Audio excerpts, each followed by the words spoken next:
Estamos dando início agora ao nosso segundo vídeo da tutoria de Lógica Aplicada à Computação do curso de Ciência da Computação do campus da Universidade Federal de Alagoas, no FAO Arapiraca, solicitada pelo professor Elton, e sendo ministrado por mim, Jadson Costa. Nesse vídeo continuaremos falando de Lógica Aplicada à Computação. Para vocês que estão vendo pela primeira vez, começando essa lógica aplicada à computação agora, seria interessante vocês lerem o primeiro vídeo que está nesse link, que ele fala bastante coisa sobre a introdução à lógica.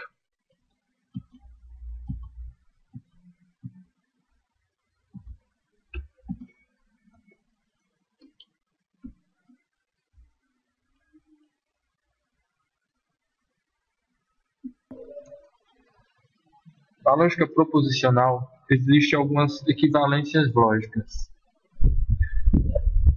Diz que uma proposição P é logicamente equivalente ou apenas equivalente a uma proposição Q se as tabelas verdade destas duas proposições são idênticas. Indica-se que a proposição P é equivalente à proposição Q. Em particular, se as proposições P e Q são ambas tautologias ou são ambas contradições, estas são equivalentes. Uma definição para ficar melhor, vamos ver. Uma proposição denominada y é logicamente equivalente ou apenas equivalente a uma proposição z se ambas as tabelas verdade das proposições são idênticas, como a gente falou. Neste exemplo que eu vou mostrar a seguir está bem mais explicado, fica melhor o entendimento. Temos aqui os argumentos P e Q, né, e as seguintes proposições: não P e Q, não P e não Q, e não P ou não Q. Como podemos observar, a tabela verdade de não P e Q ela é idêntica à tabela de não P ou não Q, o que faz, por via das dúvidas, uma ser equivalência lógica da outra, como nós podemos ver aí. Não P e Q, o valor é falso, verdadeiro, verdadeiro, verdadeiro, e não P ou Q, o valor lógico é falso, verdadeiro, verdadeiro e verdadeiro. Como vemos, ambas são equivalências lógicas. Em seguida, temos as propriedades da equivalência lógica, né? Que são aí a reflexiva, que mostra essa relação P com P. A simétrica mostra a relação se P tem relação com P, então Q tem relação com P. Como se tivesse aí dois argumentos, né? Duas fórmulas. E a transitiva, se P tem relação com Q e Q tem relação com R, então podemos tirar aí P e R. É como se juntasse o P com o R, no caso. Corta o Q com o Q e sobra o R.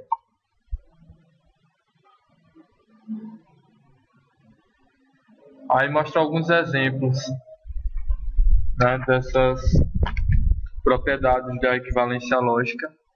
Como podemos ver aí, o P e o não P pela regra da dupla negação, não P em relação a P, né? Os valores lógicos da tabela, como podemos ver, são idênticos.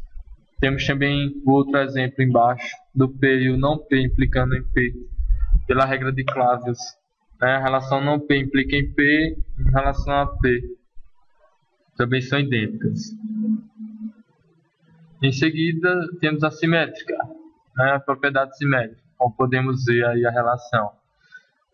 Como nós podemos ver, é basicamente a seguinte: se temos P implicando em P e temos um Q, nós podemos eliminar um P, no caso, né? Que ela fica, tabela verdade das duas, como são idênticas, aí elas são equivalências lógicas. Embaixo, P implicando em Q com a relação não P ou Q, os valores também da tabela são idênticos, ou seja, elas são equivalentes, né? Como mostra aí, nós temos P implicando em Q Com essa negação, ela fica quase idêntica. Temos também a relação transitiva, como mostra a tabela aí. Relação da bimplicação, né?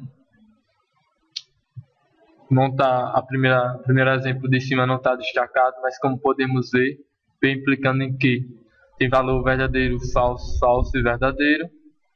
E P implicando em que, e Q implicando em P, e verdadeiro, falso, falso e verdadeiro. Ambas as duas são equivalentes. E mais embaixo, P implicando em Q, verdadeiro, falso, falso, verdadeiro. Em relação com P e Q, ou não P e não Q, essa relação aí tem o mesmo valor de P implicando em Q, ou seja, ambas são equivalentes. Temos também a relação das tautologias e a equivalência lógica, né? Para ficar mais fácil a definição, temos aí esse exemplo, onde a proposição P é equivalente à proposição Q, se e somente se a bicondicional ela for tautológica, como mostra o exemplo embaixo.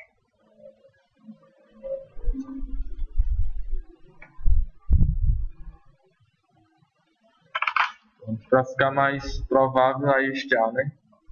Ela tanto pode aparecer como dando verdadeiro ou falsa, o que importa é ela ser verdadeira, o resultado final. Como pode ver essa relação de P e não Q implicando em C, que B implica em Q implicando em Q, né? No valor final, esse valor destacado em laranja, o valor da tabela foi verdadeiro. Então ela é uma equivalência lógica. Tautologia, aliás. Na segunda parte do nosso vídeo, falaremos sobre a prova de validade de argumentos usando a dedução natural, também conhecida como método de dedução sintático ou métodos semânticos por alguns lógicos, né? Nós vamos trabalhar com o método da dedução natural. Mas como será que esse método ele funciona, né? Bom, esse processo ele consiste em fazer derivar das premissas a conclusão do argumento. Como não é possível fazer esta derivação diretamente, ou seja, não é possível obter a conclusão usando apenas as premissas do argumento, assim recorre-se às fórmulas válidas muito simples, tais fórmulas que a partir de agora chamaremos de regras de inferência, né, para derivar outras fórmulas. E essas fórmulas nós usaremos,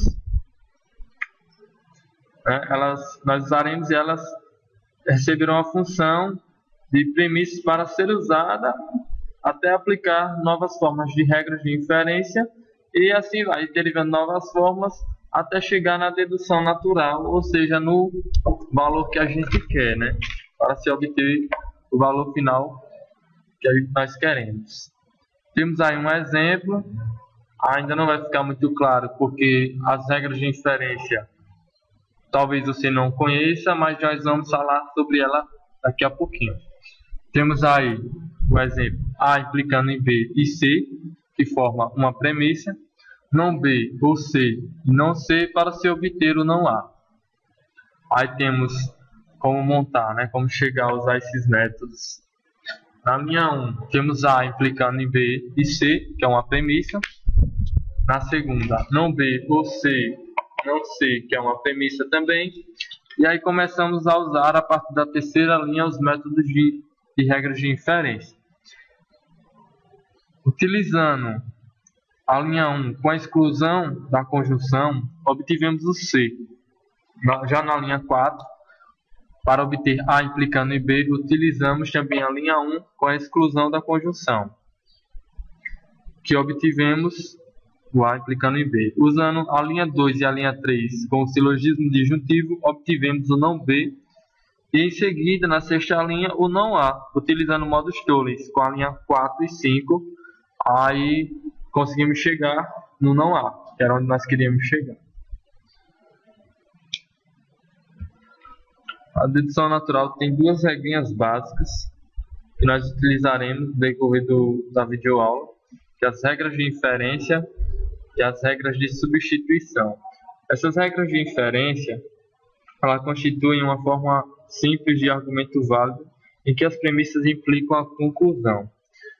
E as regras de substituição nos permitem substituir uma fórmula por outra, desde que ela seja logicamente equivalente. Vamos aqui às regras de inferência.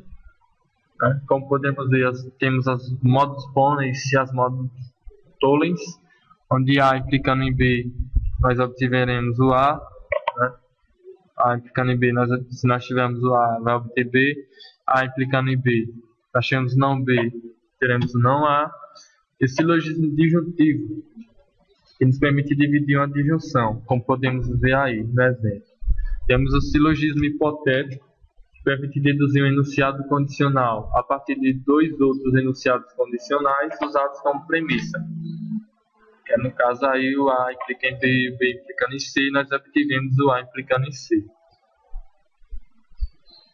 Temos também a regra da simplificação. Nós podemos obter um ou outro. Ela permite obter a partir de uma conjunção uma das duas conjuntas. Vamos ficar aí no exemplo. Temos também o dilema construtivo, que é aparentemente uma regra mais complicada, mas fica mais fácil se nós botarmos em conta como se tivéssemos uma regra que associava dois modus ponens.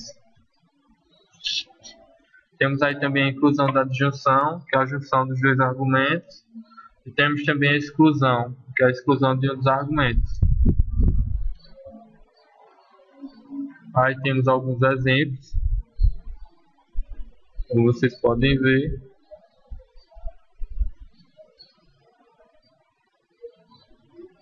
Não vamos se obter muito nos exemplos agora, depois se vocês quiserem vocês podem voltar, né? Pois já estão todos respondidos por causa do tempo. Vamos às regras de substituição. Temos aí as leis de Morgan. É importante ressaltar que essa igualdade está se referindo à equivalência entre as fórmulas. No caso aí das leis de Morgan, não A e B é igual a não A ou não B. E essa lei quer dizer que quando movemos a negação para dentro ou para fora dos parênteses, a conjunção transforma-se em disjunção e vice-versa. Temos aí também a comutatividade. Ela permite comutá-las ou substituí-las umas pelas outras, sem que isso afete o seu sentido, né? Como podemos ver aí, A e B, que é relativo a B e A, né? Temos a associação. Na associação, a forma como as fórmulas que compõem uma fórmula complexa são agrupadas por ser mudadas sem afetar o sentido da forma complexa. Temos também a distribuição. A distribuição, no primeiro caso, aí no exemplo, a fórmula complexa é distribuída por uma disjunção e no segundo por uma conjunção, uma vez destrinchando a outra, aí como podemos ver. Temos aí a dupla negação, que afirma apenas que pares de negações adjacentes podem ser ambos eliminados ou introduzidos sem afetar o sentido da forma, como podemos ver. Temos também a contraposição, que é uma regra de aplicação simples que permite trocar os lugares do antecedente e do consequente de uma condicional, na condição de que se negue cada um deles, como vemos aí.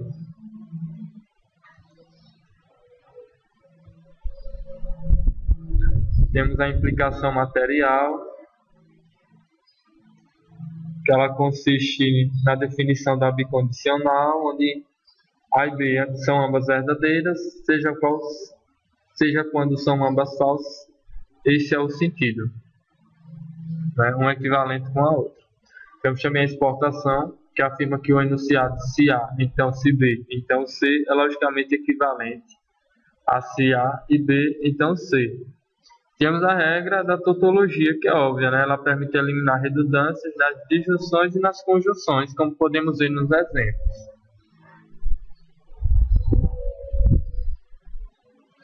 Temos aí um exemplo, utilizando a maioria das formas de substituição, essas regrinhas aí. né? Não vamos perder muito tempo. Vamos agora falar sobre a semântica da lógica proposicional. A semântica de uma linguagem se ocupa dos significados dos símbolos sintáticos dessa linguagem.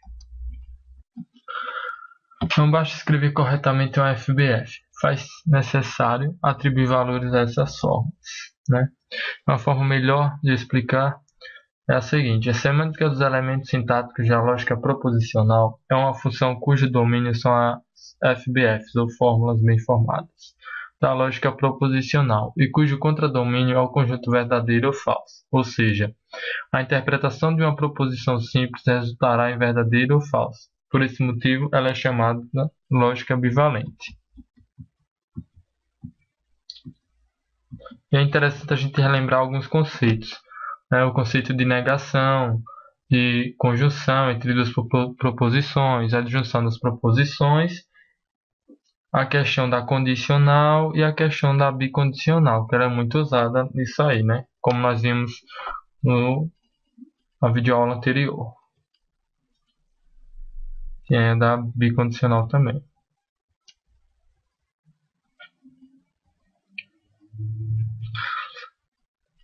Vamos para a interpretação da fórmula bem formada. Utiliza-se geralmente o i, o ou, i e o. Exemplo: a interpretação de P é igual a verdadeiro e a interpretação de Q é igual a falso.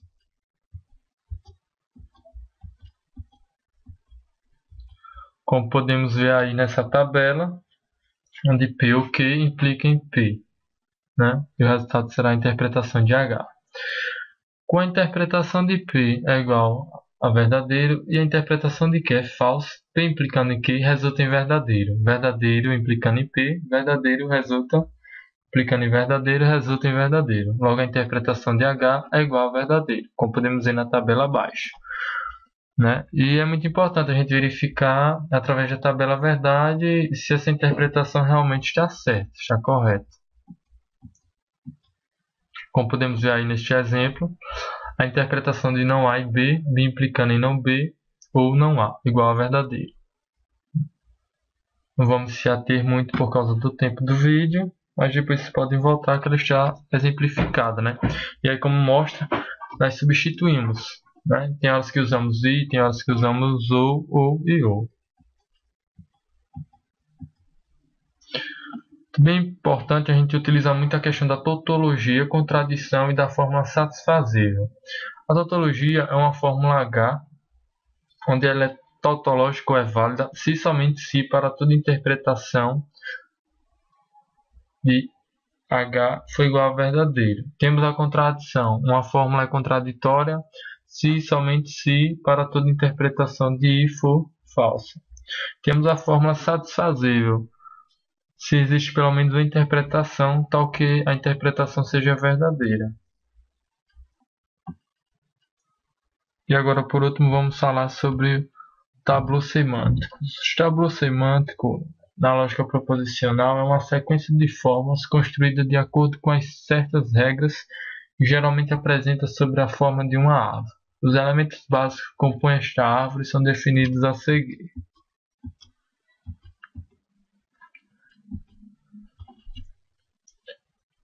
Ele é baseado no alfabético da lógica proposicional, sobre o conjunto das fórmulas da lógica proposicional e o conjunto de regras de dedução.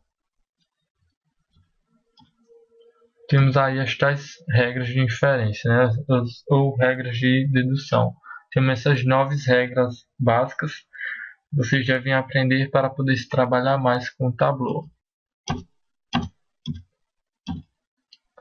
Tem umas características do modo semântico, né? Que ele é baseado em árvore, é adequado para implementação e é aconselhável geralmente se usar a R1, a R5, a R7 e a R8. Essas são as normas, as regras que deve seguir para evitar a refutação da árvore. Temos o tabuleiro aberto, né? Ele é aberto quando possui algum ramo aberto e é fechado quando todos os seus ramos é fechado. No exemplo a seguir, vemos o tabuleiro semântico para o conjunto de fórmulas A ou B, A e não B. A ou B e A e não B, né? Como vemos aí, terceira linha A, né, e B, quarta linha A e A, não B e não B. Aí a construção de um tabu semântico, mostrando como fazemos isso.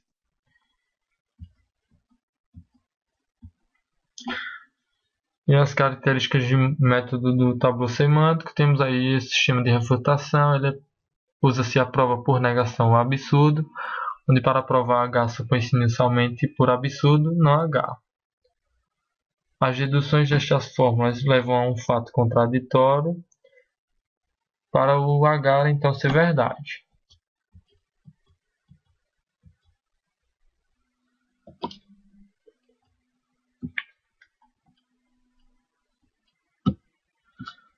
Para finalizarmos, vamos aí à validade de argumentos com o tabu. Bom, a validade nós utilizamos os valores verdadeiro e falso, né? No caso aí, como mostra esse exemplo, com que a gente constrói o tabu, né? A ramificação e vê se ela é falsa ou se ela é verdadeira. Como fechou em F em F, temos aí uma contradição, pois ela acaba sendo validada. Bom, nosso segundo vídeo termina por aqui. Eu quero agradecer a todos e listar as referências bibliográficas do livro e dos sites que eu utilizei. Até o próximo vídeo. Tchau, tchau.